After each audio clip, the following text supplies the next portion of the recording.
people would always tell me, well, Tameika, how do you do it all? And I realized that the reason it was catching people's attention was because I was unapologetic about being true to who I am and recognizing that you can be multi-passionate about several things and do it all with your whole heart and whole soul. So I think, that's kind of how I do it all. I'm very passionate about the things that I do. I'm unapologetic about saying no to the things that don't deserve my time. And I'm also very much about being an example for my children, especially my girls, because we tell our children all the time that they can have or be anything that they want.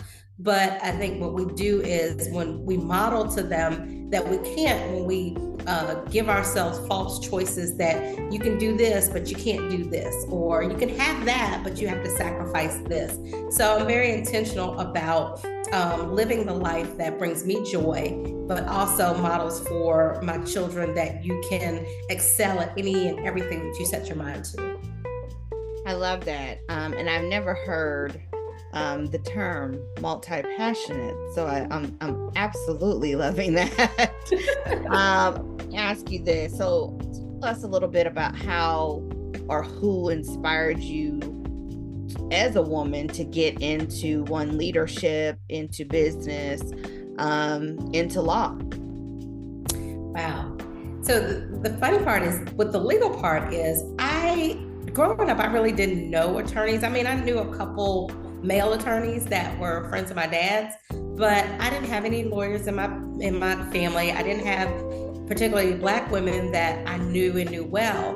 But I always wanted to be a lawyer. And even my mom will say, gosh, I don't know what made me want to be a lawyer, because the lawyers I saw were mainly, white men on TV. Of course, until we saw Claire Huxtable.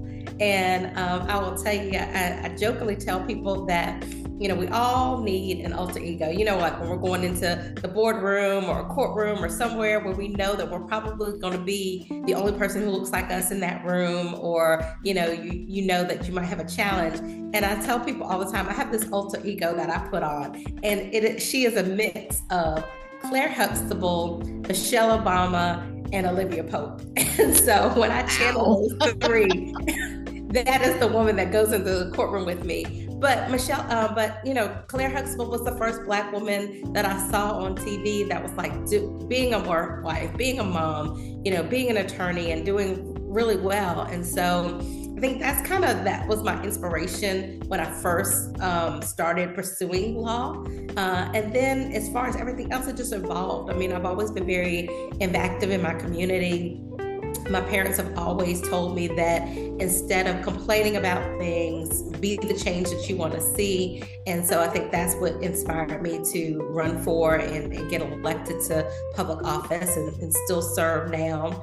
And then, when I started my business, it was just because I realized that being a business owner, particularly a Black woman, that is the best way for us to build wealth in our community and build a legacy for our families. And so that's kind of been my inspiration. And I always say that my inspiration is always ever evolving, because I take inspiration from, women like you and women that I work with and women in my community and women that I see doing great things around this country. And so I'm always inspired to even step up my game when I see other women who are really moving the needle as it relates to women in business or women in politics or just professional women who are also balancing a very happy and healthy home life.